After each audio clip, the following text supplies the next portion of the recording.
မင်္ဂလာပါကျွန်တော်ဒီနေ့ဂီတာကြိုးတွေလဲတာပါဒါပေမဲ့ကျွန်တော်ဒီမှာတကယ်ချင်းတွေနည်းနည်းဝေမျှချင်းစရာရှိလို့ဂီတာဝယ်တဲ့အခါလဲဒီလိုမျိုးလက်တာနဲ့ဒီဦးအောင်ဝယ်ကြားထဲမှာဒီလိုမျိုးပပလေးတိတိလေးနည်းနည်းလေးဟားတဲ့ဟာတွေဝယ်လိုက်တော့ဒီလိုမျိုးဂီတာတွေလည်းရှားတယ်အဲဒါကြောင့်တွေ့ရဝယ်လိုက်တော့အနောက်မှာကျတော့ကိုကြိုက်တာပေါ့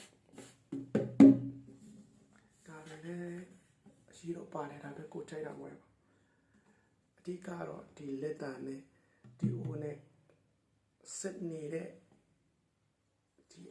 အလေအဝယ်တဲ့ကြားမှာဒီလိုမျိုးနည်းနည်းလေးစင်တီမီတာလောက်နည်းနည်းခါတယ်မလားအဲ့ဒါတွေဝယ်လိုက်ကောင်းတယ်ကျွန်တော်တွေ့အကြုံရပြောပြတာပါ